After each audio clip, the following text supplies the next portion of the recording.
تقطع قلوبهم واللہ علیم حکیم۔ یہ عمارت جو انہوں نے بنائی ہے ہمیشہ ان کے دلوں میں موجب خلجان رہے گی اور ان کو متردد رکھے گی، مگر یہ کہ ان کے دل پاش پاش ہو جائیں، اور خدا جاننے والا حکمت والا ہے۔ ان اللہ اشترى من المؤمنین انفسهم واموالهم بان لهم الجنة يقاتلون في سبيل الله فيقتلون ويقتلون وعدا عليه حقا في التوراة والإنجيل والقرآن ومن أوفى بعهده من الله فاستبشروا ببيعكم الذي بايعتم به وَذَلِكَ هُوَ الْفَوْزُ الْعَظِيمُ۔ خدا نے مومنوں سے ان کی جانیں اور ان کے مال خرید لیے ہیں اور اس کے عوض میں ان کے لیے بہشت تیار کی ہے۔ یہ لوگ خدا کی راہ میں لڑتے ہیں تو مارتے بھی ہیں اور مارے جاتے بھی ہیں۔ یہ تورات اور انجیل اور قرآن میں سچا وعدہ ہے جس کا پورا کرنا اسے ضرور ہے، اور خدا سے زیادہ وعدہ پورا کرنے والا کون ہے؟ تو جو سودا تم نے اس سے کیا ہے اس سے خوش رہو، اور یہی بڑی کامیابی ہے۔ التائبون العابدون الحامدون السائحون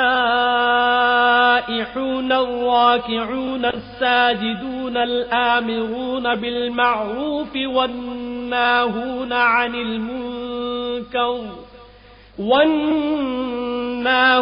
عن المنكر والحافظون لحدود الله وبشر المؤمنين۔ توبہ کرنے والے، عبادت کرنے والے، حمد کرنے والے، روزہ رکھنے والے، رکوع کرنے والے، سجدہ کرنے والے، نیک کاموں کا امر کرنے والے، بری باتوں سے منع کرنے والے، خدا کی حدوں کی حفاظت کرنے والے، یہی مومن لوگ ہیں۔ اور اے پیغمبر مومنوں کو بہشت کی خوشخبری سنا دو۔ ما كان للنبي والذين آمنوا أن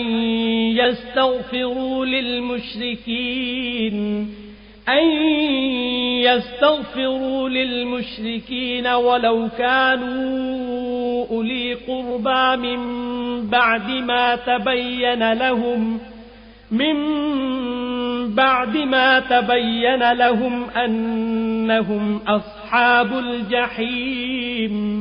پیغمبر اور مسلمانوں کو شایع نہیں کہ جب ان پر ظاہر ہو گیا کہ مشرک اہل دوزخ ہیں تو ان کے لیے بخشش مانگے، گو وہ ان کے قرابت دار ہی ہوں۔ وما كان استغفار إبراهيم لأبيه إلا عن موعدة وعدها إياه فلما تبين له أنه عدو لله تبرأ منه إن إبراهيم لأواه حليم۔ اور ابراہیم کا اپنے باپ کے لیے بخشش مانگنا تو ایک وعدے کے سبب تھا جو وہ اس سے کر چکے تھے، لیکن جب ان کو معلوم ہو گیا کہ وہ خدا کا دشمن ہے تو اس سے بیزار ہو گئے۔ کچھ شک نہیں کہ ابراہیم بڑے نرم دل اور متحمل تھے۔ وما كان الله ليضل قوما بعد إذ هداهم حتى يبين لهم ما يتقون إن الله بكل شيء عليم۔ اور خدا ایسا نہیں کہ کسی قوم کو ہدایت دینے کے بعد گمراہ کر دے جب تک ان کو وہ چیز نہ بتا دے جس سے وہ پرہیز کریں، بے شک خدا ہر چیز سے واقف ہے۔ ان اللہ له ملک السماوات والارض يحيي ويميت وما لكم من دون الله من ولي ولا نصير۔ خدا ہی ہے جس کے لیے آسمان اور زمین کی بادشاہت ہے، وہی زندگانی بخشتا اور وہی موت دیتا ہے، اور خدا کے سوا تمہارا کوئی دوست اور مددگار نہیں ہے۔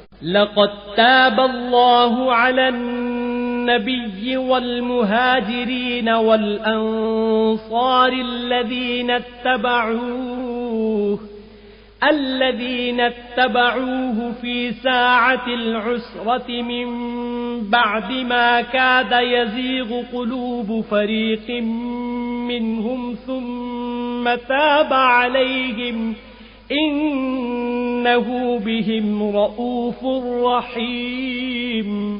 بے شک خدا نے پیغمبر پر مہربانی کی اور مہاجرین اور انصار پر جو باوجود اس کے کہ ان میں سے بعضوں کے دل جلد پھر جانے کو تھے مشکل کی گھڑی میں پیغمبر کے ساتھ رہے. پھر خدا نے ان پر مہربانی فرمائی، بے شک وہ ان پر نہایت شفقت کرنے والا اور مہربان ہے.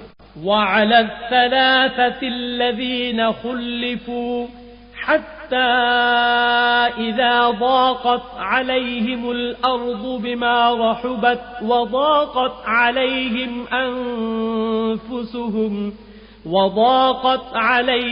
أنفسهم وظنوا أن لا ملجأ من الله إلا إليه ثم تاب عليهم ليتوبوا إن الله هو التواب الرحيم. اور ان تینوں پر بھی جن کا معاملہ ملتوی کیا گیا تھا یہاں تک کہ جب زمین باوجود فراخی کے ان پر تنگ ہو گئی اور ان کی جانیں بھی ان پر دوبھر ہو گئیں اور انہوں نے جان لیا کہ خدا کے ہاتھ سے خود اس کے سوا کوئی پناہ نہیں، پھر خدا نے ان پر مہربانی کی تاکہ توبہ کریں. بے شک خدا توبہ قبول کرنے والا مہربان ہے.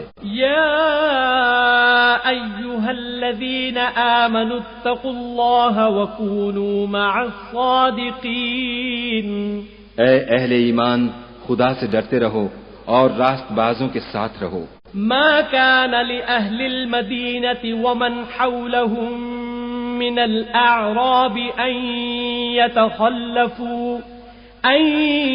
يتخلفوا عن رسول الله ولا يرغبوا بأنفسهم عن نفسه ذلك بأنهم لا يصيبهم ظمأ ولا نصب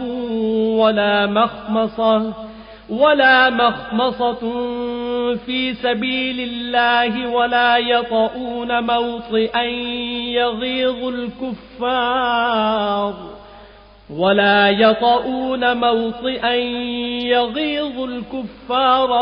ينالون من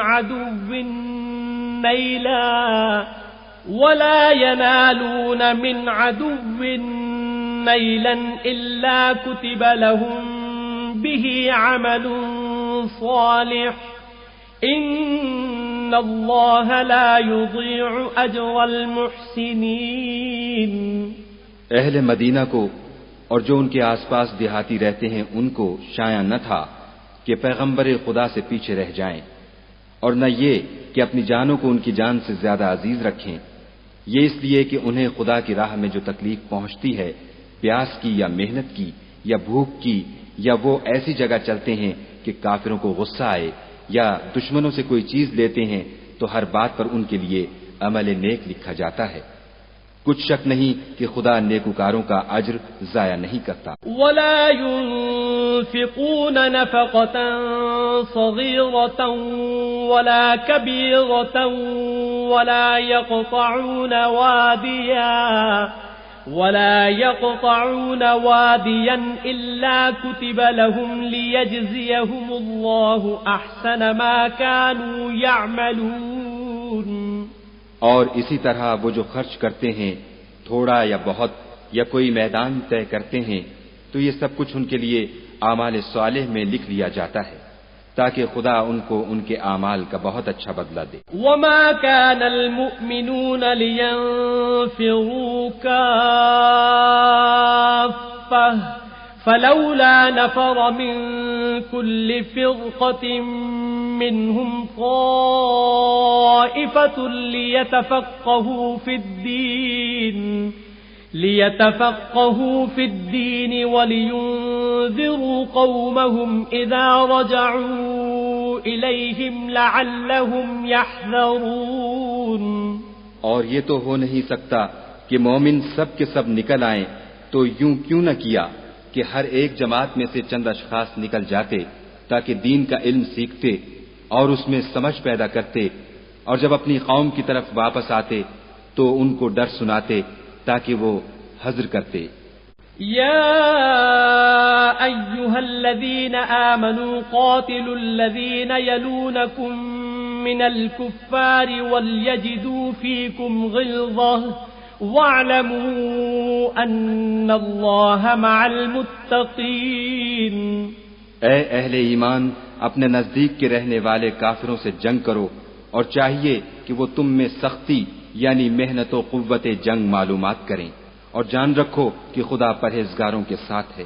وَإِذَا مَا أُنزِلَتْ سُورَةٌ فَمِنْهُمْ مَنْ يَقُولُ أَيُّكُمْ زَادَتْهُ هَذِهِ إِيمَانًا فَأَمَّا الَّذِينَ آمَنُوا فَزَادَتْهُمْ إِيمَانًا وَهُمْ يَسْتَبْشِرُونَ۔ اور جب کوئی صورت نازل ہوتی ہے تو بعض منافق استہزا کرتے اور پوچھتے ہیں کہ اس صورت نے تم میں سے کس کا ایمان زیادہ کیا ہے، سو جو ایمان والے ہیں ان کا تو ایمان زیادہ کیا اور وہ خوش ہوتے ہیں۔ وَأَمَّا الَّذِينَ فِي قُلُوبِهِم مَّرَضٌ فَزَادَتْهُمْ رِجْسًا إِلَى رِجْسِهِمْ وَمَاتُوا وَهُمْ كَافِرُونَ۔ اور جن کے دلوں میں مرض ہے ان کے حق میں خبث پر خبث زیادہ کیا اور وہ مرے بھی تو کافر کے کافر۔ أَوَلَا يَرَوْنَ أَنَّهُمْ يُفْتَنُونَ فِي كُلِّ عَامٍ مَرَّةً أَوْ مَرَّتَيْنِ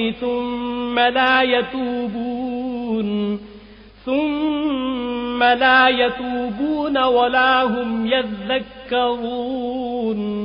کیا یہ دیکھتے نہیں کہ یہ ہر سال ایک یا دو بار بلا میں پھنسا دیے جاتے ہیں، پھر بھی توبہ نہیں کرتے اور نہ نصیحت پکڑتے ہیں۔ وَإِذَا مَا أُنزِلَتْ سُورَةٌ نَظَرَ بَعْضُهُمْ إِلَى بَعْضٍ هَلْ يَرَاكُمْ مِنْ أَحَدٍ ثُمَّ انصَرَفُوا صَرَفَ اللَّهُ قُلُوبَهُمْ بِأَنَّهُمْ قَوْمٌ لَا يَفْقَهُونَ۔ اور جب کوئی صورت نازل ہوتی ہے تو ایک دوسرے کی طرف دیکھنے لگتے ہیں اور پوچھتے ہیں کہ بھلا تمہیں کوئی دیکھتا ہے، پھر جاتے ہیں، خدا نے ان کے دلوں کو پھیر رکھا ہے، کیونکہ یہ ایسے لوگ ہیں کہ سمجھ سے کام نہیں لیتے۔ لَقَدْ جَاءَكُمْ رَسُولٌ مِّنْ أَنفُسِكُمْ عَزِيزٌ عَلَيْهِ مَا عَنِتُّمْ حَرِيصٌ عَلَيْكُمْ بِالْمُؤْمِنِينَ رَءُوفٌ رَحِيمٌ۔ لوگو، تمہارے پاس تمہی میں سے ایک پیغمبر آئے ہیں، تمہاری تکلیف ان کو گراں معلوم ہوتی ہے اور تمہاری بھلائی کے بہت خواہش مند ہیں، اور مومنوں پر نہایت شفقت کرنے والے اور مہربان ہیں۔ فَإِن تَوَلَّوْا فَقُلْ حَسْبِيَ اللَّهُ لَا إِلَٰهَ إِلَّا هُوَ عَلَيْهِ تَوَكَّلْتُ وَهُوَ رَبُّ الْعَرْشِ الْعَظِيمِ۔ پھر اگر یہ لوگ پھر جائیں اور نہ مانیں تو کہہ دو کہ خدا مجھے کفایت کرتا ہے، اس کے سوا کوئی معبود نہیں، اسی پر میرا بھروسہ ہے اور وہی عرش عظیم کا مالک ہے۔